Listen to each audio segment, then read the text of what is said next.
नमस्कार दोस्तों, स्वागत है आपके अपने चैनल विनोद हिंदी पॉइंट में। दोस्तों, आज के इस वीडियो में जानेंगे आदिकाल से संबंधित महत्वपूर्ण प्रश्नों को। आपका आदिकाल कितना तैयार है?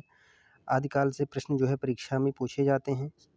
वैसे परीक्षा में जो है सभी विधाओं से और सभी कालों से प्रश्न पूछे ही पूछे जाते हैं, लेकिन आदिकाल से जो प्रश्न पूछे जाते हैं बहुत ही महत्वपूर्ण होते हैं। तो आज के इस वीडियो में जानेंगे आपका आदिकाल कितना तैयार है। प्रैक्टिस के तौर पे आप जो है प्रश्नों को देखते जाइए और इन प्रश्नों में से आपके कितने प्रश्न सही हो रहे हैं कमेंट करके ज़रूर बताइएगा। इस वीडियो में कुल 100 प्रश्नों को रखा गया है। 100 प्रश्नों में से आपके कितने प्रश्न सही हो रहे हैं। हिंदी साहित्य से संबंधित आप किसी भी परीक्षा की तैयारी कर रहे हैं तो आप चैनल से जुड़ जाइए।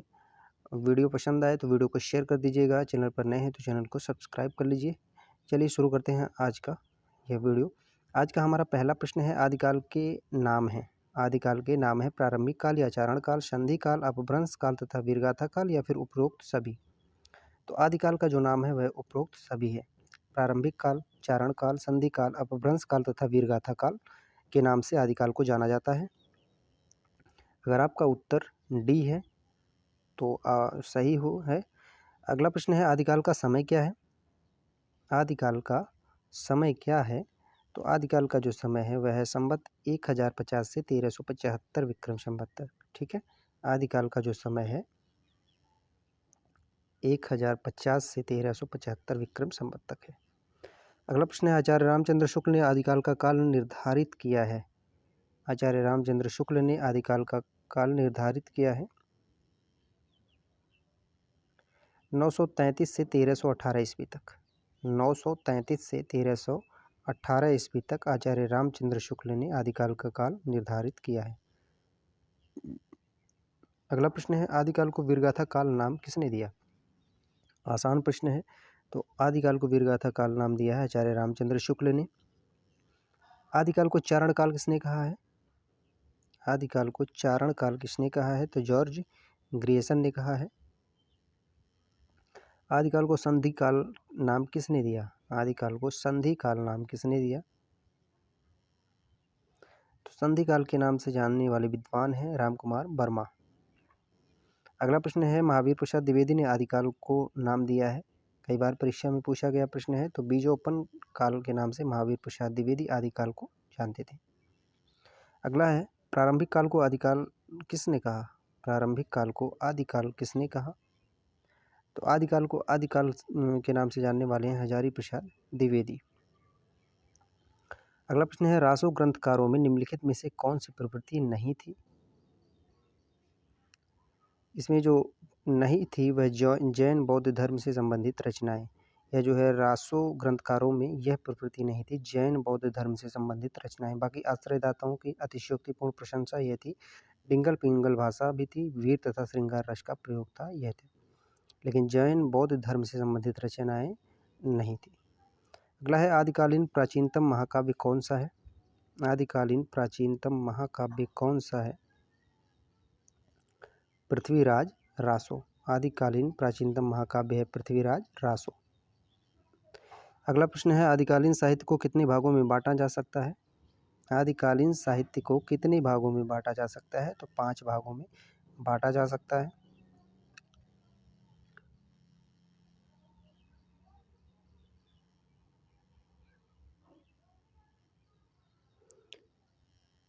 अगला है, आदिकाल का वर्ग विभाजन है। आदिकाल का वर्ग विभाजन है सिद्ध साहित्य, जैन साहित्य, नाथ साहित्य, रासो तथा लौकिक साहित्य, यानी कि उपरोक्त सभी। आदिकाल का जो वर्ग विभाजन है वह उपरोक्त सभी है। अगला है, सिद्ध साहित्य के अंतर्गत किस धर्म के सिद्धांत आते थे? सिद्ध साहित्य के अंतर्गत किस धर्म के सिद्धांत आते थे? तो वह बौद्ध धर्म के आते थे। सिद्ध साहित्य में बौद्ध धर्म के किस तत्व का प्रचार किया जाता था? सिद्ध साहित्य में बौद्ध धर्म के किस तत्व का प्रचार किया जाता था? ब्रजयान। अगला है, सिद्ध साहित्य में मुख्य सिद्ध कवि कौन थे? सिद्ध साहित्य में मुख्य सिद्ध कवि कौन थे? तो ये सभी थे, सरापा, सबरपा, कड़ापा, कुकुरपा, लोईपा, डोम्बिपा, ये सभी थे। अगला है, लोक भाषा में कौन सा साहित्य लिखा गया? लोक भाषा में कौन सा साहित्य लिखा गया? तो सिद्ध साहित्य लिखा गया। अगला है सिद्ध साहित्य का क्षेत्र कौन सा था? सिद्ध साहित्य का क्षेत्र कौन सा था? तो पूर्वी क्षेत्र था। जैन साहित्य किस क्षेत्र में लिखा गया था? जैन साहित्य किस क्षेत्र में लिखा गया था? पश्चिमी क्षेत्र। रास ग्रंथ रूप किस साहित्य का लोकप्रिय रूप था? रास ग्रंथ रूप किस साहित्य का लोकप्रिय रूप था? जैन साहित्य का। जैन साधुओं ने रास शब्द संस्कृत के किस शब्द से लिया? जैन साधुओं ने रास शब्द संस्कृत के किस शब्द से लिया? रस से।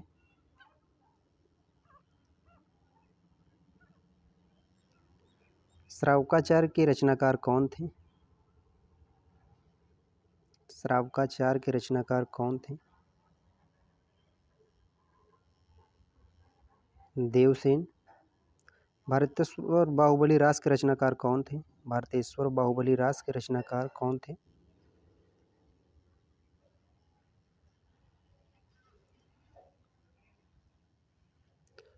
भारतेश्वर बाहुबली रास यह शालिभद्र सूरी की रचना है, विकल्प में नहीं है। ठीक है, शालिभद्र सूरी की रचना है। स्थूलभद्र रास के रचनाकार कौन है? स्थूलभद्र रास के रचनाकार कौन है? जिन धर्म सूरी। रेवत गिरिरास की रचना किसने की? रेवत गिरिरास की रचना किसने की? विजय सेन सूरी।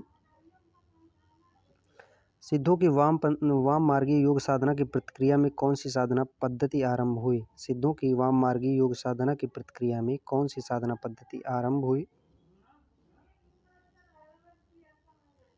नाथपंथियों की हठ योग साधना। नाथ साहित्य का व्यवस्थापक किसे माना गया है? नाथ साहित्य का व्यवस्थापक किसे माना गया है? गोरखनाथ को। गोरखनाथ ने अपनी रचनाओं में वर्णन किया है। गोरखनाथ ने अपनी रचनाओं में वर्णन किया है तो उपरोक्त सभी का किया है। गुरु महिमा, इंद्रिय निग्रह, प्राण साधना, वैराग्य, कुंडलिनी जागरण, शून्य समाधि, इन सभी का गोरखनाथ ने अपनी रचनाओं में वर्णन किया है। अगर लग रहा है आपको वीडियो तेजी से कराया जा रहा है तो वीडियो को आप रोक करके देख लीजिएगा। आप अपने अनुसार प्रश्नों के उत्तर का चयन कीजिए ताकि यह अनुमान लग सके आपका आदिकाल कितना तैयार है और कितना अभी ज़रूरत है पढ़ने की। अगला है आदिकालीन साहित्य में रासो साहित्य का संबंध किस रस से है? आदिकालीन साहित्य में रासो साहित्य का संबंध किस रस से है? वीर रस। रासो ग्रंथकारों में मुख्य प्रवृत्ति पाई जाती थी। रासो ग्रंथकारों में मुख्य प्रवृत्ति पाई जाती थी आश्रयदाताओं की अतिशयोक्तिपूर्ण प्रशंसा और डिंगल पिंगल भाषा, यह दोनों पाई जाती थी। हास्य रस की प्रवृत्ति नहीं थी। अगला है निम्नलिखित में कौन सी रचना रासो काव्य के अंतर्गत नहीं आती? कौन सी रचना रासो काव्य के अंतर्गत नहीं आती? तो रामचंद्रिका जो है यह रचना रासो काव्य के अंतर्गत नहीं आती। यह केशवदास की रचना है। अगला है रासो परंपरा में आलखंड किस रचना का भाग है? आलखंड किस रचना का भाग है? परमाल रासो। इनके रचनाकार का नाम है जगनिक। अगला है नाथ संप्रदाय में आदिनाथ किसे माना गया? नाथ संप्रदाय में आदिनाथ किसे माना गया? तो शिव को माना गया। अपभ्रंश साहित्य में अब्दुल रहमान की रचना कौन सी है? अपभ्रंश साहित्य में अब्दुल रहमान की रचना कौन सी है? तो वह है संदेश राशक। अगला है आदिकाल में मैथिल कोकिल के नाम से प्रसिद्ध हैं। मैथिल कोकिल, विद्यापति, अभिनव जयदेव, मैथिल कोकिल, कविकुल कुलठाहार। अगला है आदिकाल में खड़ी बोली को काव्य भाषा बनाने वाले प्रथम कवि थे। खड़ी बोली को काव्य भाषा बनाने वाले प्रथम कवि हैं अमीर खुसरो। अगला है आदिकालीन गीत परंपरा के आदि कवि हैं। आदिकालीन गीत परंपरा के आदि कवि हैं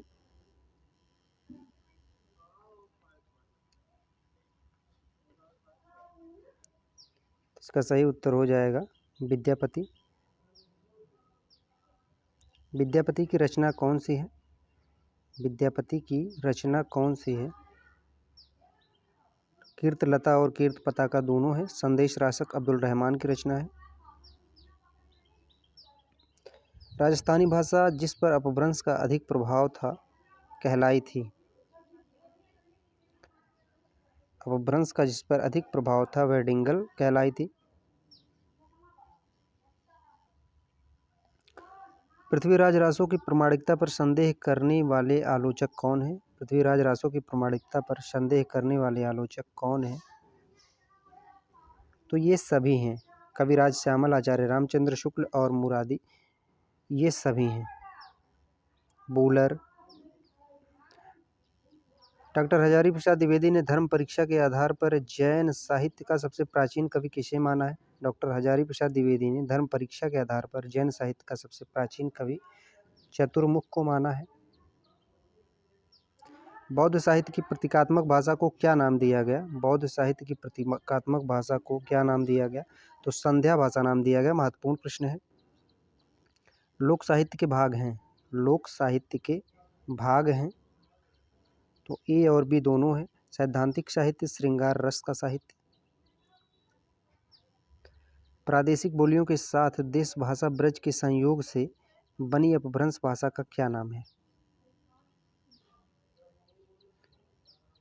पिंगल। एक थाल मोती से भरा, सबके सिर पर औंधा धरा, यह आदिकालीन खड़ी बोली की पंक्ति किस कवि की है? अमीर खुसरो। पहेलियों और मुकरियों के प्रवर्तक के रूप में जाना जाता है इन्हें। विद्यापति के प्रिय आश्रयदाता कौन थे? विद्यापति के प्रिय आश्रयदाता कौन थे? तो शिव सिंह थे। कीर्ति सिंह भी थे, लेकिन प्रिय आश्रयदाता शिव सिंह। विद्यापति को मैथिल कोकिल किसने घोषित किया? मैथिल कोकिल किसने घोषित किया?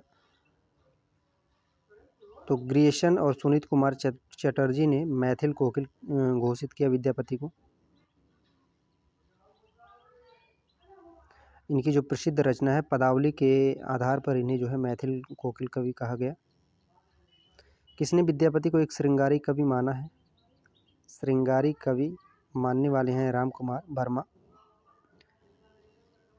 मेरे इस कुकवित्त को बुद्धजन सुनेंगे नहीं और न अबुद्धजन अपनी अबुद्धता के कारण इसमें प्रवेश करेंगे। यह पंक्ति किस कवि की रचना के लिए कही गई है? तो यह जो है महत्वपूर्ण पंक्ति है, अब्दुल रहमान के संदेश रासक में कही गई है। ठीक है, इसे आप नोट कर लीजिएगा। ऐसी पंक्तियां बहुत कम देखने को मिलती हैं और परीक्षा के लिए बहुत ही महत्वपूर्ण होती हैं। अगला है संदेश रासक की प्रेम कथा पर आधारित भक्तिकालीन रचना है। संदेश रासक की प्रेम कथा पर आधारित भक्तिकालीन रचना है पद्मावत। अगला प्रश्न, रासो नए नए रोमांस प्रस्तुत करता है और संदेश रासक पुरानी प्रीति को निखार देता है। उक्त पंक्ति किस आलोचक की है? डॉक्टर हजारी प्रसाद द्विवेदी। आचार्य रामचंद्र शुक्ल हजारी प्रसाद द्विवेदी से संबंधित जो महत्वपूर्ण कथन होते हैं वो बहुत ही महत्वपूर्ण होते हैं परीक्षा के लिए, इसलिए आप ऐसे प्रश्नों का स्क्रीनशॉट ले लीजिए या फिर नोट कर लीजिए। अगला प्रश्न है, अमीर खुसरो के समकालीन एवं प्रेमाख्यान परंपरा के कवि कौन है? अमीर खुसरो के समकालीन एवं प्रेमाख्यान परंपरा के कवि कौन है? मुल्ला दाऊद। इनकी प्रसिद्ध रचना है चंदायन, अवधी भाषा में लिखी गई है। अगला प्रश्न है, मुल्ला दाऊद की प्रेमाख्यान परंपरा की प्रथम मानी जाने वाली रचना कौन सी है? चंदायन या चंदावती। दोस्तों बीच के प्रश्न जो है नहीं मिल पाए हैं, इसलिए 100 प्रश्नों में से कुछ प्रश्न रह गए हैं। उन प्रश्नों को अगले वीडियो में लेके आएंगे। इसी तरह के महत्वपूर्ण वीडियो और महत्वपूर्ण प्रश्नों से जुड़े पाने के लिए आप चैनल से जुड़ जाइए। मिलते हैं अगले वीडियो में नए प्रश्नों और नए तथ्यों के साथ। तब तक के लिए नमस्कार।